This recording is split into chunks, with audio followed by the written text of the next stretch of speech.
Thank you, everybody, for joining today. My name is Josh Hogue. I work for a business sales group, and I'm happy to have you guys out. We've just started these group meetings here in Utah County this last quarter, and we're very excited to see some new faces, and very excited for our panelists here to share their stories. So. Before we dive into that, I want to just give a couple of announcements. Just a quick background. Who is new to an EPI meeting? All right, excellent. We also have an interesting group, a mixed group here. Who's here from the EO or Entrepreneurs Organization? All right, excellent. So what we wanted to do today is kind of put together a couple different groups of people. EO is a great entrepreneur organization to help build your business. EPI, Exit Planning Institute, is a great organization to meet the folks that are going to help you prepare and sell your business. So we see it as a very natural flow, and we're happy to have you guys both here today. Just a second on Exit Planning Institute. We focus on training advisors and training. I'm not associated exactly with EPI, I'm just a member, but what the EPI focuses on is training advisors and educating business owners to make the most of their business. We find that most business owners have at least 80% of their net worth in their business, and it's the most illiquid asset you could possibly own. So how do we harvest the value from that? How do you, when you're ready for the next chapter, and we'll talk about these folks that have moved on to the next chapter, what does that look like for you, and how do you get there? So a couple of other announcements real quick. Later on, after this, 1:30, we're going to go over to the Grid, which is a go-kart racing spot. Tom Hall of Carson Wealth has graciously sponsored a social event for us over there. We do have 10 open slots right now. So if you are interested in going, you haven't RSVP'd, please go talk to Tom, and we can get you in there. We're just going to have a go-kart racing. We'll have 2 or 3 sessions of go set the fastest lap, hang out and chat, bench race, and then go put in your fastest lap and take the non-existing trophy, I think. So if you're interested in that, go talk to Tom. Lastly, before we jump into it, I want to say, hey, we are meeting every first Tuesday in Utah County. In 2026, those dates are January 6th and February 3rd. January 6th, the topic is building company value by getting your story straight. We have one of our members, Jed Morley, who has got a company called Backstory Branding, and he's got a really interesting take on how when you get the story right about your business, you can sell for a higher multiple. So that's going to be a really interesting take on how words can increase your dollars. It's pretty amazing.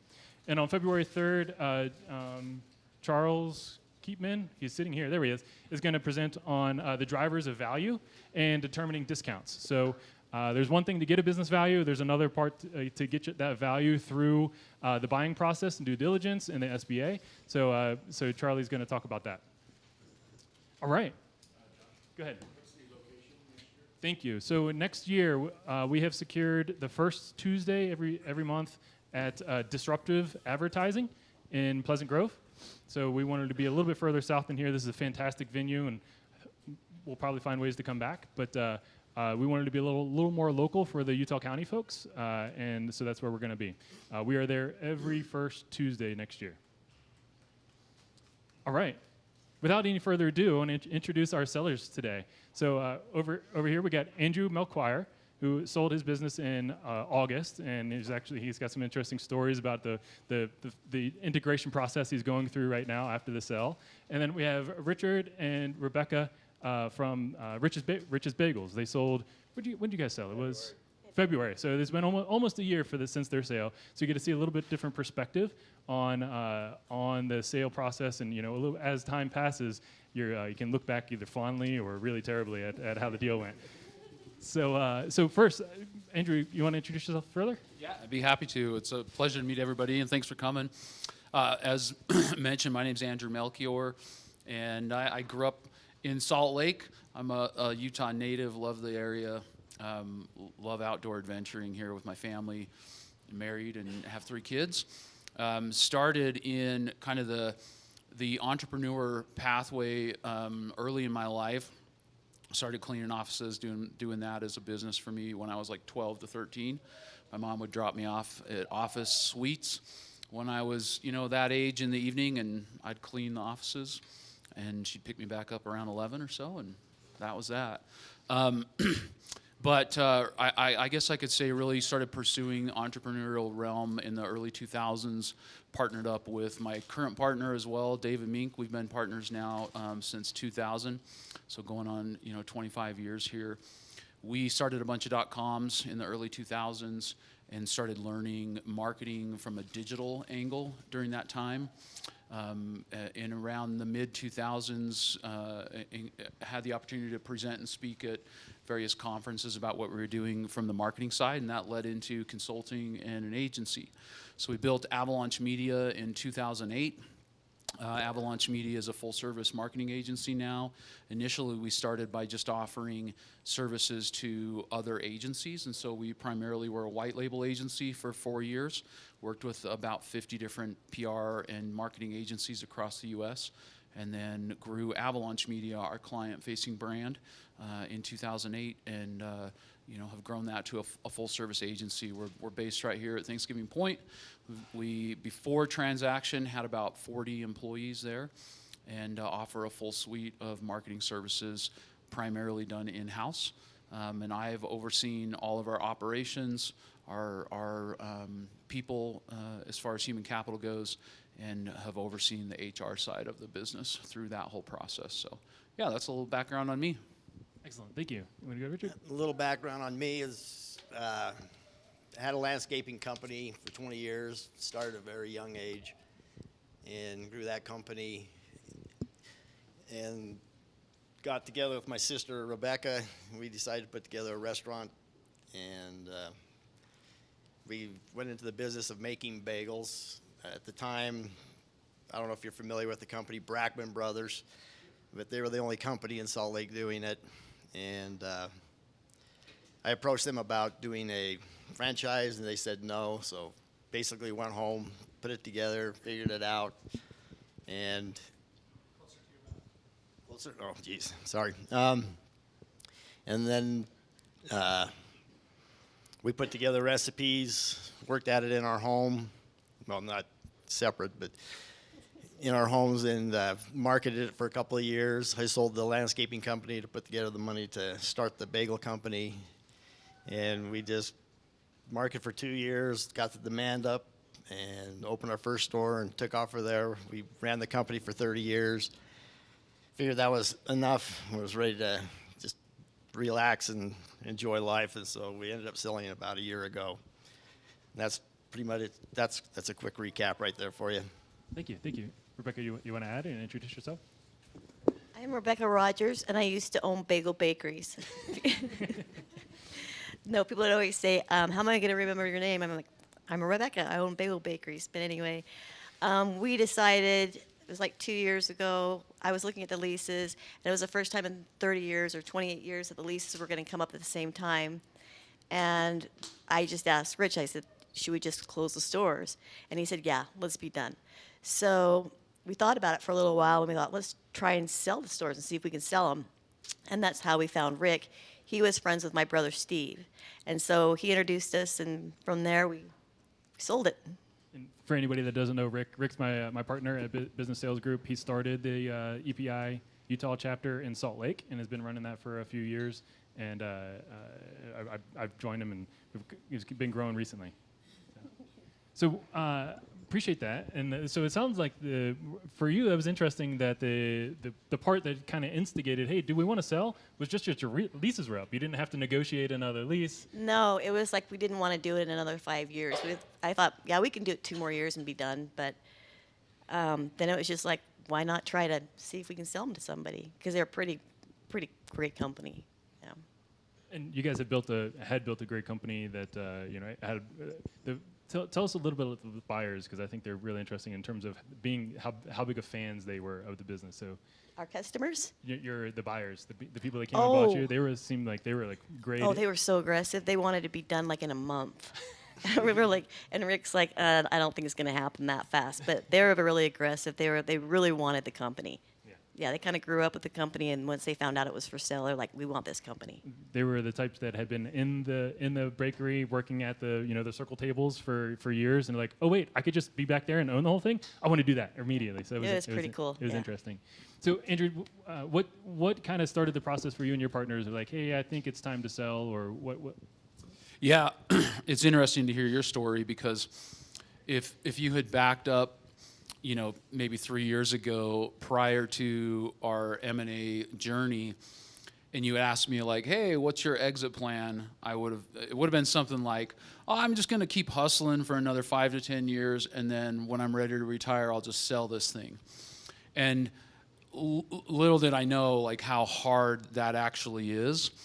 And so awesome to hear that you guys kind of had that experience of what do we do now, and found a successful exit. A high percentage of businesses don't accomplish that. They just wind down, and that's what you end up doing, right? Well, our lease is coming up. We don't want to do this for another 5 years. We'll just wind this down. Or, I'm tired and worn out. I'll just wind this thing down. Or one of my kids will take it over, and they don't want it. And so, yeah, our perspective started shifting. I say ours. I have 3 partners in the agency, and we started shifting our perspective about 3 years ago, and we decided that we were going to explore M&A from the acquisition side, and that we were going to now start viewing acquisitions as a growth channel for our agency, in addition to like our strategic marketing and organic growth and all that. And so we spent about 6 to 12 months learning, educating ourselves on M&A. We hired multiple consultants. We read a bunch of books. We had in-house training. We started the dialogue with many different agencies that we had partnered with over the years, and got into discussions about acquiring them, and got several LOIs in place, and struggled to get a deal concluded because of lack of knowledge, lack of experience in acquiring businesses. So we had hired a bunch of advisors to help us through that process, one of which was Amplio. This side over here on my jacket, it's on the other side. So we had hired Amplio to help support our kind of transactional needs there from a financial strategy standpoint. They were helping us understand our approach to our books and some of our story, and helping us with our valuation, and helping us with some components within the cap table of the agency. And as we had gone through that process, we also started looking for a financial partner to help back us for a lot of the acquisitions we wanted to make. And literally, we had been working with Amplio for about a year, and then one of my partners and one of the Amplio partners were at an event just south of here, and they were saying, why aren't we talking? Why isn't Amplio and Avalanche talking about an acquisition? And that's really what kind of started everything with Amplio. Their approach was like, well, you're our client, and we weren't going to have that discussion until you guys had the discussion. So that's kind of how it started, and that really allowed us to kind of like fast track our objectives, I would say. We were able to put together a deal that worked for us to take maybe 4 or 5 or 6 steps down the pathway we had built and the vision we had built for M&A, versus taking 1 or 2 initial steps. And so it worked out really great for us. Thank you. That's great. So you got bought out, and then you went straight on to working for Amplio, right? Correct. Yeah. Yeah. So the way that we had envisioned our approach to M&A was that we would build an agency roll-up, where we would be buying, much smaller agencies than us, bring them into the fold, establishing, a broader, bigger agency, and then selling that into some kind of business services company. And so with Amplio being that approach, and they were already heading down the acquisition pathway, we just decided that would make a lot more sense for us to, attack it more aggressively, take the bigger steps, and then, have essentially all the support we need, the financial support, the due diligence knowledge and support. Amplio provides strategic transaction guidance, turnaround, all kinds of financial services to help businesses through that transactional process. And so it's been a nice value add for us, because now we're not finance guys. We were naive thinking we could do M&A due diligence on our own. We learned that having gone through the process, but now we have this great support system behind us to help us with that too. So Excellent. So, Richard and Rebecca, what are you guys spending your time after the sale? Where are you spending your time? Have you started anything new? I know you're listening to a lot of podcasts. Tell us like the light at the end of the tunnel for the folks that are looking for it. Not everybody wants to sell and go get another job. Oh, I was done. When the company was sold, I figured I'm going to enjoy life now, and it put me in a financial position where I could do that. So basically, I call it my decompression time, because we spent just ungodly hours at the bagel shops from early in the morning, like 1 o'clock in the morning till 6 at night for 80 hours a week. Yeah, and so when we came to the point of selling our company, we were done with it. So we, like my sister Rebecca was saying,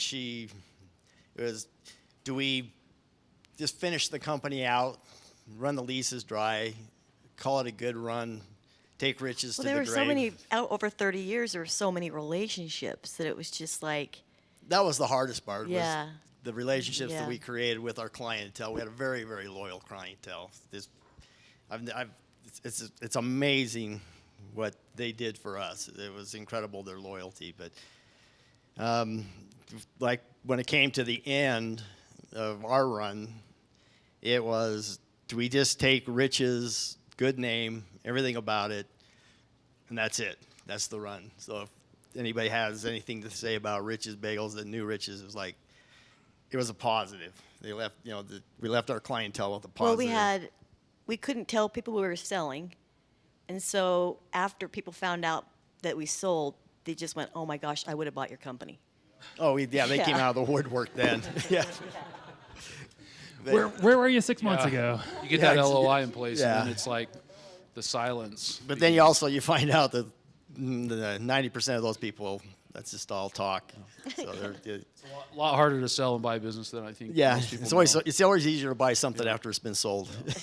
and it's just fun hearing your guys' story too, because like one of the things I'll share with the crowd here is like one of my big learnings having gone through this is like every single deal is very unique and different. There are common formats or common approaches, but they're also unique and different. And as I've gone through the experience, and then I've talked with other business owners who have sold their business, or other brokers, all the due diligence side, all our support, all our attorneys, everything, it's like my preconceived notions about selling a business were very different than the actual experience, and being able to put together a deal that worked for us and find pathways forward was fun and exciting to see. And now when I hear somebody say like, "Oh, I sold my business," I don't immediately think like, "Man, they're sitting on like stacks of cash, I am retired."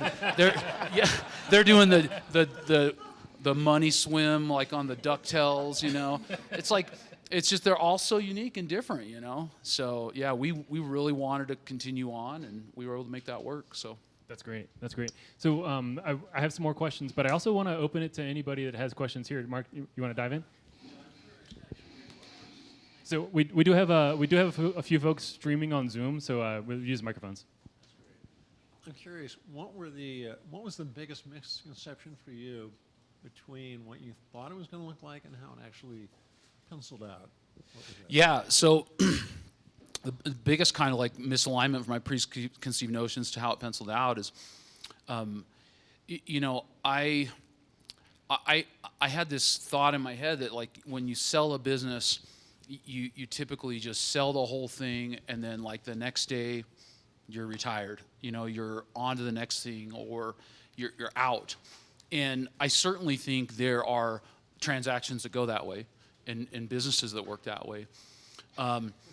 In our business, it was very much not the case, right? It's like we as owners, as well as our leadership team, carry all the IP to make the business work, to make it run, make it profitable, to drive the performance we have and the efficiencies we've had. And so, you know, for a buyer to step in and say, hey, we want to buy you all of it, and then you're gone, it wasn't going to work that way at all. And so knowing that, you know, there was like this fear of that, what's next? Or, you know, I built this thing and now I'm gone. And to be able to continue on in a meaningful way, and, you know, to roll equity into Amplio and be on the cap table there and have an opportunity at a next exit, things like that were really enticing. And so that was probably the biggest gap for me. And I mentioned earlier, but my simplistic thinking of, when I'm ready, I'll just sell this thing and like cruise off into the sunset. It's just a high percentage of businesses do not sell. And so if you're in a given industry, and you're thinking about your exit, like, you got to start planning. You got to really put time and energy into it, or you're not going to have a transaction. You've got to be strategic about it. And that's, for a lot of small to mid-sized businesses, that's the biggest challenge they face, is like, if it's a single owner operator or even a couple taking their eye off the ball to try to sell and build the strategy to sell it and put time and energy and resources there to get everything lined up, get the books right, get the story right, get the audience right. Like, if you take your eye off the ball, your business dips, it's going to be a problem too. So you've really got to lean in to a strategy if you want to exit. To add to that,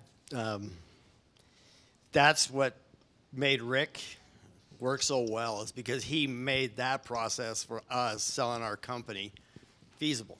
We had no idea what to expect, and it's overwhelming. If you're doing it on your own, you've got to be you got to be on your game. But when we weren't, we were naive about when it came to selling a company. We had no idea what to do. Like you say, you think, oh, someone's just going to buy my company and that's it. You just make the transaction and it happens. But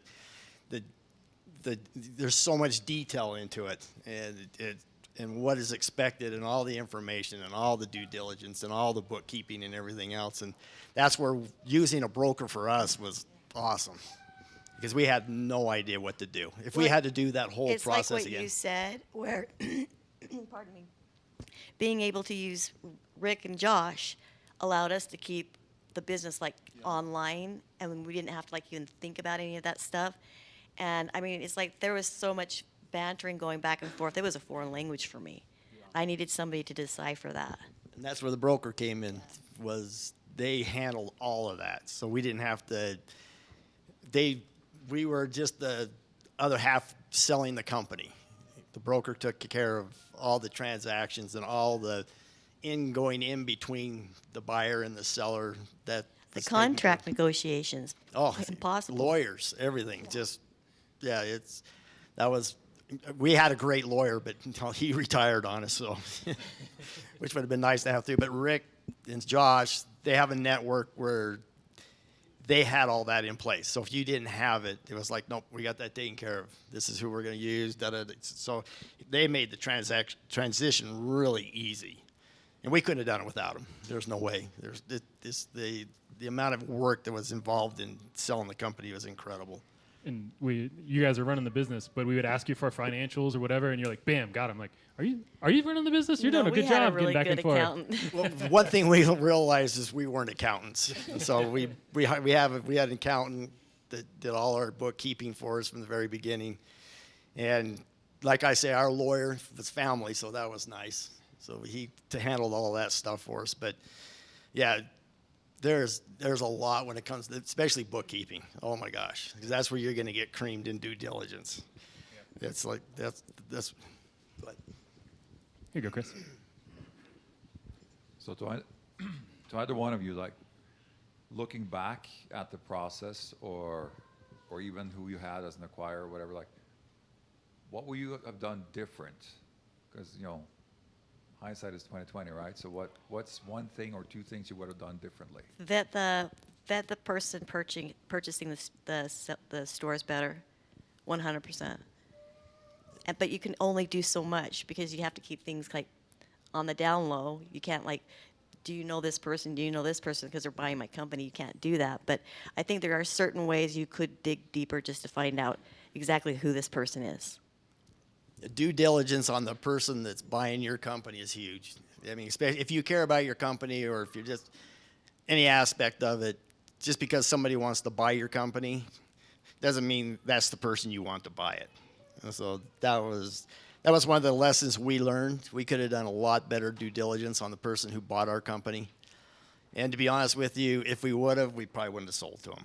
So, but it's tough, right? That's in the past. Yeah, but they were saying all the right stuff, telling you all the right Right. stuff until the deal closed, right? Yeah, who's ever buying your company it's just like going to their Facebook. They're not going to put anything bad in their life or anything else. It's just all the best things that they have to offer to you. And so unless you do diligence on that, you're just going off of their word, and I wouldn't recommend it. I think it's a great question, and I've been trying to reflect here on the critical things if I could do over, I would. I mean, first and foremost, I would have started educating myself on what an exit would look like for an agency years prior to. I wish we would have started that process 5 or 10 years ago instead of 2 or 3 years ago, so that we could have taken better steps to just be more strategic on the financial side. We would have probably made accounting changes over to accrual sooner than we did. And we would have just kind of like knocked all the fears and preconceived notions off the board at that time. And that would have been really helpful for the partnership to just find alignment, with M&A at a sooner date. And I think the other thing, kind of learning from that is that would have allowed us to also have a team in place that we had a little bit more history and rapport with, and they had some better knowledge of our business, like our strategic advisement team, our legal team, things like that. Just get those checked off the list before you really start going down the pathway. Instead of being like, I think we got a deal here. We got to go find our legal team now, What other questions do you have? I have one. I want to know more about the post-sale, post-close kind of process of, obviously you mentioned you're integrating right now. What kind of share about that? Yeah. I mean, I feel like we're in a unique integration process because along with the acquisition of Avalanche into the Amplio ecosphere, there's that integration happening, but there's also a smaller marketing agency that was acquired that's now being integrated into Avalanche as the marketing platform for the parent company. And the fractional CMO services that Amplio was delving into is also integrating into Avalanche. So we've kind of got like a 3-pronged integration happening instead of a single-prong integration. Thankfully, we have 3 partners, so we just split it up that way, divide and conquer. I'll handle the Amplio integration. My partner Jason's handling the stage integration into Avalanche, and then Dave, our CEO, took on the CMO fractional integration. But yeah, there's a lot of things, and learnings kind of through that process. One great experience is that we have a PE group that's back to Amplio on the cash side for the growth and acquisition side, and they are providing integration support, human capital help with that, and previous knowledge to help with that. So they're in our office weekly. We're on phone calls with them weekly, and they're just able to help kind of walk us through the process. Here's the checklist. Here's everything we got to deal with for your financial integration, for your HR integration, for your sales integration, for your data reporting integration. So that's a fast track to a plan, and then they can kind of just project manage us as we get through that process. One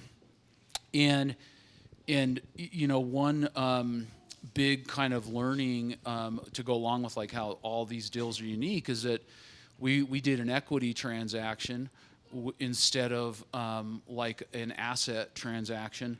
The equity transaction allows a lot more flexibility in the integration timelines.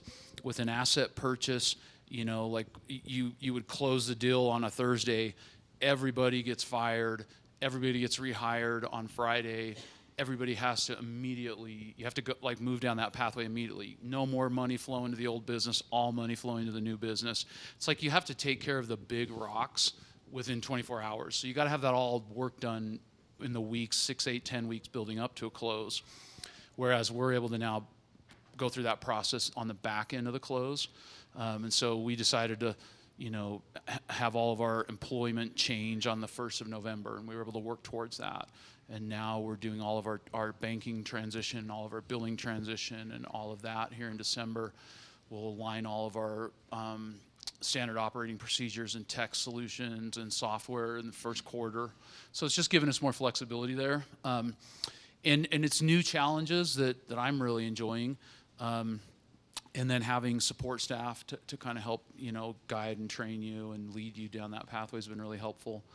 The other thing that I would say is interesting that happens post-close that's news to me as I've gone through this process, and I don't know how it'd be interesting to hear what happened with you guys, but like, when you close a business, you're closing it and you're distributing out these funds based off of like the current snapshot of the business, but you don't really know where cash is going to be until maybe 2-3 months down the road, and so you have kind of like a settlement that's actually 60 to 90 days later, where there was a holdback with some assumptions that like, well, we're probably off, right? And so as a business owner, you're finding out that like, hey, in 90 days, I might get a little bit more of the money I'm supposed to get, or I might have to pay money back. And that was just like an interesting learning for me. And so, think about those holdbacks in your deal. And then an indemnity holdback is really common as well, that normally is like 1 to 3 years down the road from close, where, they're holding back money from your deal with the assumption that if there is any kind of litigation that comes from the past, that money will go towards that indemnity support for the new buyer. And so that's another thing that I learned, is it's not just like you get your money and you walk either. There's expectations and support and funds that get held to support all of that. We called that coming to Jesus. You do have that process where it takes place usually about 30 to 60 days after the sale, where that's where you finalize the books. You come to net zero on everything. And so that's basically what you were talking about. And that's another place where good accounting comes in place. If your accountant's really good and has everything in order and comes to that meeting, just ready to challenge everything that they think that they're owed and everything that you're owed. And if you're on top of that, you come out a lot better on that part. What was like the training period or the process of staying after close for you guys? It's just like I say, you come to a net zero, so you have goods in warehousing, you have it in cells, you have most of it's in warehousing. What's your inventory? And so at the end of your closing day, you inventory everything, and that's the number that you close on. And then there's bills that have to be paid that are still coming in that are definitely on our side, which they're not going to pick up. And so it's just coming to that zero. And so you pay those bills, you track them, you track your inventory, what was used, what was not used, and you come to that zero amount. And so there's quite a few. I don't know how many items there were. There were probably 10 things that you got to come to zero on with after closing. So, like, you're not done at closing. You may get your money that day, but the sale of the company hasn't finalized. So after close, how long did you spend with the seller training them on how to do your processes and all that kind of stuff? That's all negotiated in the contract, and the lower that number you can get, if you want it out completely, the better. So you obviously stayed on and was working for the company. We didn't want to stay on and work for the new people. And so we wanted to get that number as low as possible. And so we ended up getting a 30 days, which is really good. So we only had to spend 30 days with them after closing in training, information sharing, whatever. And they didn't use any of it. So we even got out even better. So yeah, it was pretty amazing how little they wanted help. And that's where the due diligence on the people are. When you're looking at your buyer and you're wondering, are these people really who they are and who they're representing themselves as? That's where your due diligence on them comes big, and you'll be amazed what you can find out. Can you, during that process, are you allowed to say, okay, you're not what I thought you were after that point? Yeah, so You can? through you start with an LOI, and the whole way to close, you're negotiating an LOI. And there's usually only a couple of binding pieces of that LOI, and one of those things says we can both walk away if we need to, right?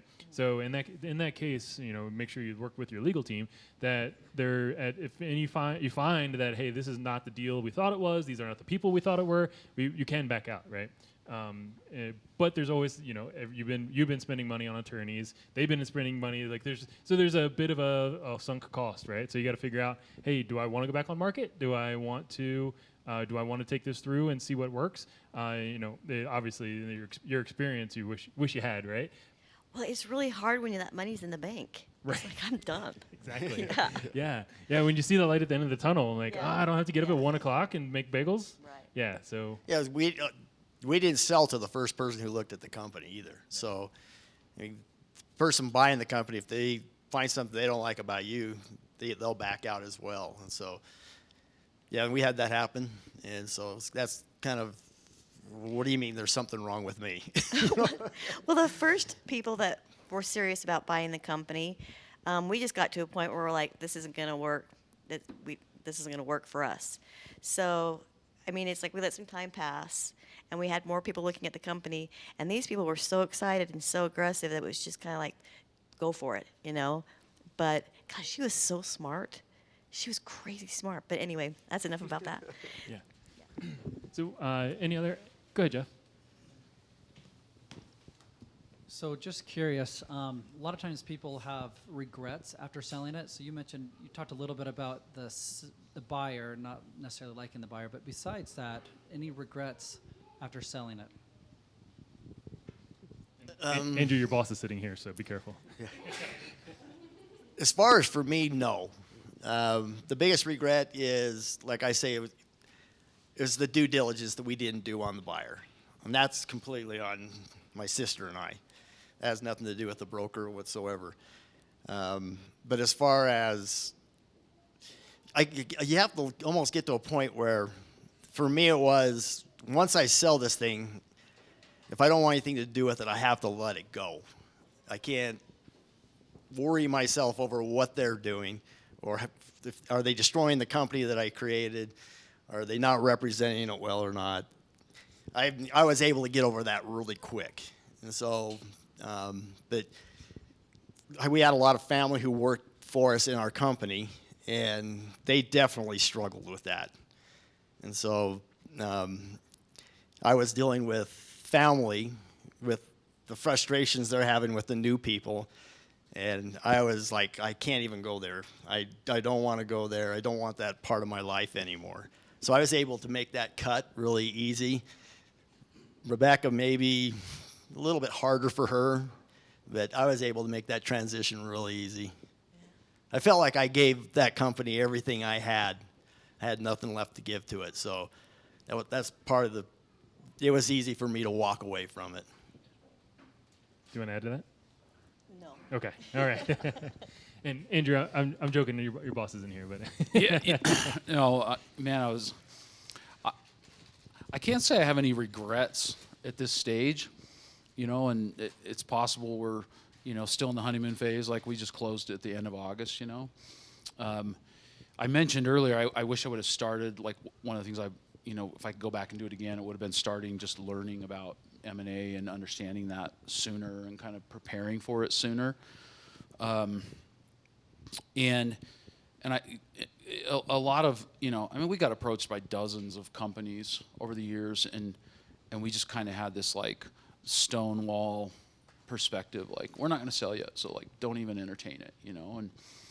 And I think that we could have benefited from exploring it and learning sooner along the way. But yeah, that's probably the main thing for me. I'm curious, at what point did you tell your team, and what did that conversation look like? Do you guys want to? No, I Sorry? I didn't hear the question, sorry. Oh, the question was, at what point did you tell your team about the transaction, and how did that conversation go? So we let a few select people into the circle, our executive team, probably about, I mean, honestly, we started talking with our executive team several years prior to us going through this transaction with Amplio. But again, our approach there was we were going to be acquiring smaller agencies, and at some point in the future, we'd be pulled into a roll-up. And so they were aware that we were exploring M&A and that we were trying to acquire different groups, and we had some LOIs in place, and we had collaborated with them on strategy as well as given them the opportunity to participate in a meaningful way. And company-wide, we had expressed in our town halls that was a new growth approach for us, was buying other agencies. So if they knew people to introduce us, things like that. Then as we moved into, once we got into an LOI with Amplio, that was probably about May of this year. We closed in August. We let our executive team in on that probably about like 2 months or so before close. We needed, you know, their buy-in, their support, as well as, you know, just like workload from them on certain tasks and things like that. So they needed to be in the loop. You know, and we wanted to make sure that our leadership team stayed intact post-deal as well. And so, you know, bringing them in early to participate was critical, as well as letting them know there'd be a meaningful, you know, incentive for them to stay and things like that. Broader, some of our additional like support teams or individuals, we would need to engage them for data on the transaction, you know, like, hey, we need a report for this or that or the other. So we had been going down that M&A pathway, and so we were able to tell them and kind of cloak that in, our funding partner is looking for this data. And so we kind of cloaked it that way a little bit, like, you know, they knew we were in market, that we were trying to acquire a funding partner. And so we were able to kind of, you know, hide behind that, I don't know, screen a little bit. And then once we'd actually closed the deal, then about like a week and a half to 2 weeks later, we had a all hands meeting and told everybody about the deal in detail. We had the executive leadership team from Amplio, as well as leadership from our PE partner Unity on site to help with the dialogue. We, you know, introduced everybody to the Amplio brand. Many of our clients had actually worked with Amplio in one way, or many of our staff had actually worked with Amplio because they had referred some business our way before, things like that. So we just shared, you know, the vision, what's happening, how the transition will take place, ensured them, you know, that they had a safe place to work, that nobody was getting terminated, that, you know, we had protected our employment and our employees the whole way through the deal, and talked about the, you know, the future in both good and bad light. You know, here's the goals, here's where we're going, here's how we're going to get there, and don't be afraid of challenges that they're going to come along the way too. Like, just like we've navigated challenges over the years, we're going to navigate those challenges together as well. So it went really well. Many people actually kind of did the knee slap, like, I knew this was going to happen, you know? So yeah, that was my experience with it. You really don't surprise anybody. With our company, we had 6 really key players that were really necessary it was necessary for them to stay on when these people purchased the company. So they wanted to announce to all the employees that they had bought in the company, but we talked to these 6 employees beforehand to see if we could secure their positions there, and it all went really well. I think it all went really well, don't you? Yeah, nobody was surprised. I mean, all the key people in the company knew the company was being sold. They needed to know. As far as the other employees, they were pretty, I mean, it's the fast food industry, so it's, I don't think any of them were threatened by losing a job or anything like that, because these people needed everybody in place to keep the company going until they got their hands wet. So, like I say, I don't think it's surprising. It's pretty hard not to let that stuff just leaks out. Once somebody knows, All the employees were young kids, and they Yeah. would go to school and talk, and we didn't want people to find out the company was changing hands. They actually wanted to announce it themselves. Yeah. Oh, yeah, that's true. And the biggest surprise was your clientele. For us, it's like as soon as they found out that we had sold the company, it was, yeah, we had to run and hide. Of those 6 people, did you the key employees? Did you bring them in before closing or after closing? No, they were with us all along. They were, They were okay. like managers, bakers. A lot of people- times, what someone who's looking at buying a company wants key players in place. They don't want those people gone, and that's a negotiation you do with them. Sometimes, a lot of times, it's tied to money. And in our first go around in the cell, they wanted us guarantee that the employees wouldn't leave for a year, and it was like, are you paying for this or am I?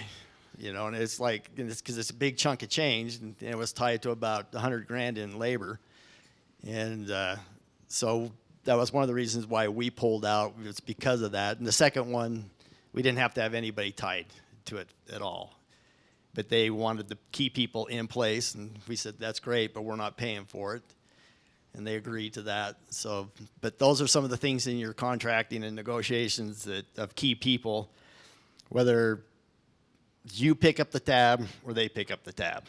And if you can get them to pick up the tab, that's a bonus. I apologize. My question wasn't very clear. For those 6 folks, did you bring them in on the sales process, and did they know before closing or after closing that the business was going to sell? All the key people were in. They knew the sale was coming. We didn't keep that from them at all. And so, They 'cause- were mostly family, so. yeah. So a lot of Makes it was sense, makes family, but you have to bring them in because these are the people that they want guaranteed to stay to work for the company. So to keep that from them, it doesn't happen. Really close. Thank you for your candor. A couple of your responses made me think of this, and I'm curious how you were going to react.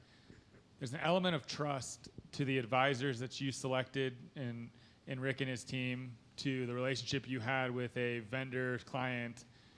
Can you speak to like what that really meant? These somewhat strangers, they were just business contacts. They were a recommendation from a family member. How did you build trust with them, and kind of what gave you the confidence that you could go forth through these transactions? We met Rick and Josh through my brother who lived in the neighborhood with Rick, and that was we had no idea who to contact. So we just set up a meeting with Rick and fell in love with him. I mean, he was awesome. Just everything that he talked about was right up our line. He knew how to word questions, and before we even hired him, walk through the process of the struggles that you're going to encounter through this, so it's not a surprise to you. But yeah, we got lucky.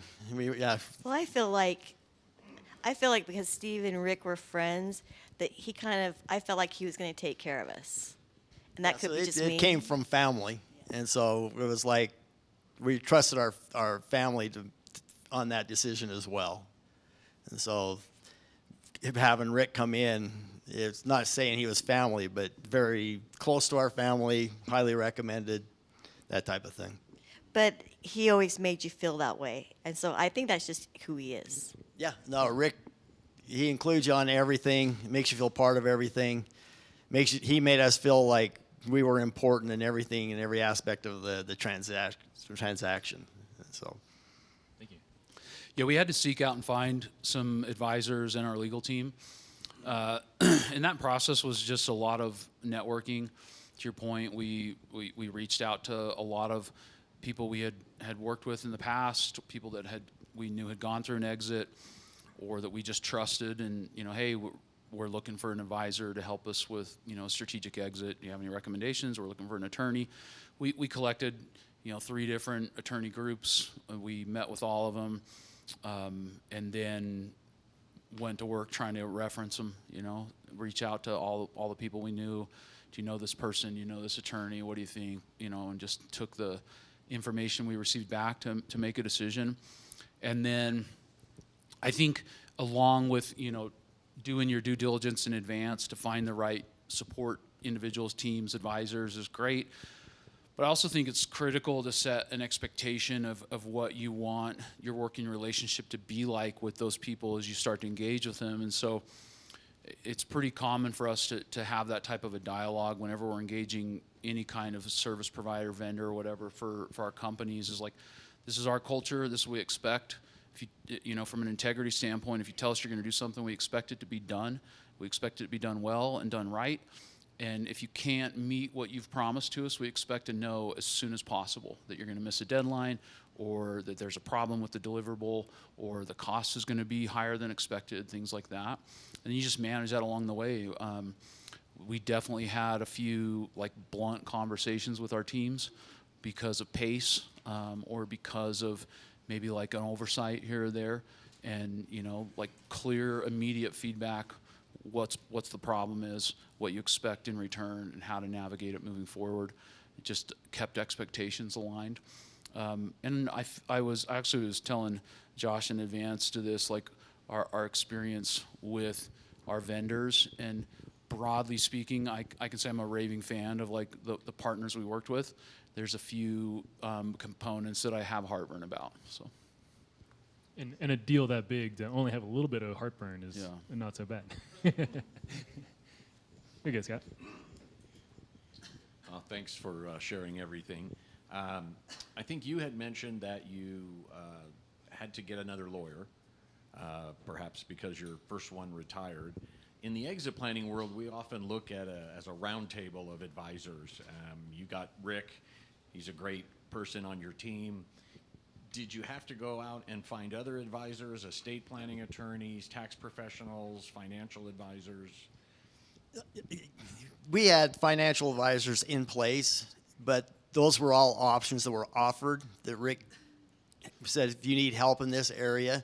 And we used one at one time on some financial things, but didn't end up using him because we pretty much had our own financial advisors and everything in place before the sale. But as far as Rick and Josh, yes, their network was awesome. Anything that associates with coming and selling your business, lawyers, accountants, all that stuff, they have people that they've worked with in the past that they trust and have no problem referring them to you. And we did use their lawyer. They did have, because I had no idea if any lawyer that it was my father-in-law was my lawyer. So it's like when he would retire, it was like, now what am I going to do? So I didn't have any access to a lawyer, but. Well, he was such a bulldog, you just throw something at him and you didn't have to think about it. So, we'd love to have him at the closing, but I said, do you want to close this thing out for us? And he said, no. He says, I'm retired. So, but as far as that, Rick had people in place that if we needed them, we could use them. And we felt good with everybody that they offered. What was the question again? He had talked about losing one of his advisors, which was an attorney. And I was trying to find out if he had to go find others or who he may have had in place who was competent. Yeah, that's right. So yeah, We didn't have any challenges like that through our deals. That's great. That's great. We're getting close to time. Any other questions? I really appreciate everybody, the contributions and the input. I also appreciate your guys' candor and your openness here. It's been really good. We got one more? Oh. You get Savannah. You guys have talked a lot about yourself, but was there a specific pain point that you had, and what were you glad to have in place already to help you through that pain point? Like whether it was some sort of software, or was it key players in your employee team? If you had a pain point, who helped you through that, or was there a special system in place that you were glad to have already there? Our accountant, 100%. Yeah, he was. We always had a really good accountant, and this really paid off at this point. Our accountant was with us from the very beginning of our company, and so, yeah, good accountants is really important, especially when it comes to selling your business. Yeah, the better your records are in, the cleaner your records are, the better off you'll be. Yeah, that's the statement. The cleaner your records are, the better off you'll be. And like, I lost my director of operations in April of this year, and went right into an LOI in May, and I was just like, oh my gosh, I'm going to be doing her job and my job and due diligence, and this is going to be a long few months, and it was. The due diligence side, I think we shared with our buyer in like the secure platform for all the documentation, somewhere around almost 3,000 documents for review and legal diligence. Every single vendor contract, every single client contract, every single detail about every employee, your personal lives, you do background checks, everything, right? And thank goodness, like we had been, I drove this in the organization, sticklers about documentation, and every contract that was signed, we created a database to upload it to. So thankfully, we had a lot of that already in place, so I could just say, to so-and-so, like, hey, I need you to gather every single document that's inside our database and put it into drive folders and zip it up, and then then I could take it from there and upload it. But yeah, just like knowing where information is, knowing details, having that documentation easily accessible, just being organized with your business from the start, because once you get into that due diligence process, it will consume you if you're not. I mean, it was consuming for two of our partners, three of us, like it was almost full time for us for 3 months, just getting through due diligence, and like the amount of late night asks and early morning asks was like daily. I would block my calendar out and think like, the night before at 9:30 p.m. when I'm looking at my calendar, like, oh, tomorrow should be pretty chill. Like I don't have any appointments. Like I think I'm going to be able to get my inbox sorted. And then at 10 a.m. I'm just like, today is hell, Today is blowing up, and like we've got all these things we have to solve for by the end of the day and get them uploaded. Otherwise, like we're going to push our close back, So yeah, the better you can be organized. That's like, so like, that's why I say, well, I wish we would have started earlier. I mean, and keep in mind, like we had already started working with Amplio like for a year. Like, so we had done a bunch of work to prepare, and we weren't even prepared. It's just, yeah, there's a lot that goes into it. Yeah, if you're thinking about selling your company, that's your biggest focus is going to be on your accounting. And if you haven't got that in place, organized, ready to go, it'll beat you down. And we were lucky because we had the same accountant for 30 years, and he stayed on top of everything. So when our buyer had any question that came to finances of the company, the records and everything else, it was instantaneously. As soon as you asked for it, they had it there. As soon as we made the phone call, he had it right to him. And that was a couple times on the buyer side. I was like, holy smokes, you guys got your accounting in place. And so that's extremely important, the accounting part of everything, tracking the numbers and just making sure that's on the up and up and up to date is really important when it comes to selling your company. Well, I want to thank you guys. Thank you. Can I get a round of applause for these guys sharing the story? Thank you so much. I really appreciate it. I know you don't like being on stage, so thank you very much for sitting this for an hour. I just want to to close out, again, our next, I hope everybody has a great holiday. Our next meeting is going to be January 3rd at Disruptive Advertising, and we hope to see you there. If you want to go go-karting with us, talk to Tom Hall, and we can get you the info to join us at 1:30. I am not going to be able to make the carding experience, but I'll hang out for a few minutes if anybody has any other questions or just wants to chat. And I'll just put in a plug for Jed Morley. He's going to be speaking next time, it sounds like. That's right.